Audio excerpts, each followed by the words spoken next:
Hey, this is Victor Antonio with another Monday morning sales workout for managers. All right, today we're going to talk about start selling. Let me set this up, download the worksheet. Now, I am a fan of Neil Rackham. Neil Rackham, if you don't know who he is, wrote a book called Spin Selling, which stood for Situation, Problem, Implication, Need, Payoff. That was the acronym. What's the situation? Highlight the problem. What's the implication? What's the need, payoff? I've always liked that model, but I always thought it was missing something, so I've modified the acronym from SPIN to START. 5 steps as opposed to 4. The first one is the situation. What's going on? Mr. Client, we know that you currently don't have whatever it may be. You find out what the situation is.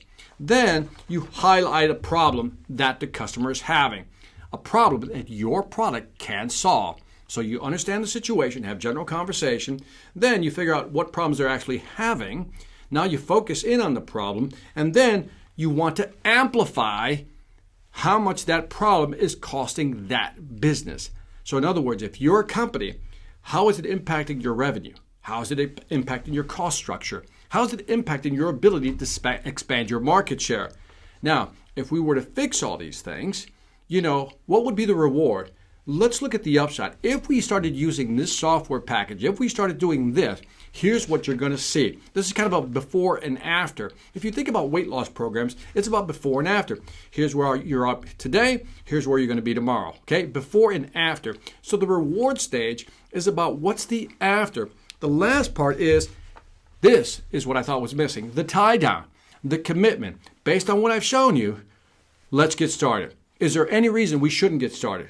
When can we get going?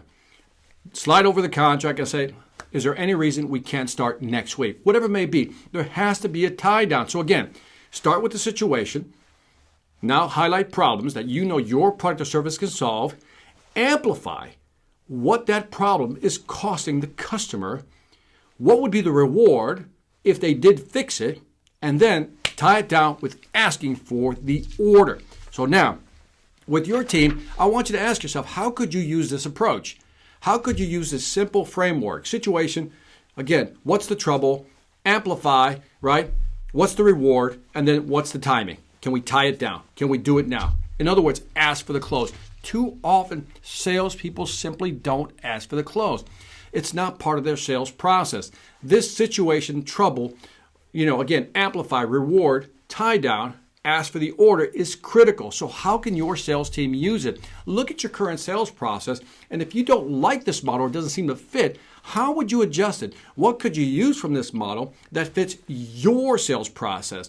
Have that discussion. Have your people walk through each stage. I think the amplify stage is probably the most critical, only second to the tie down, which is asking for the order. And maybe even rehearse how they're asking for the order when they get to that stage in their sales process. This is Victor Antonio, always reminding you, selling ain't hard when you start and you know how. Take care.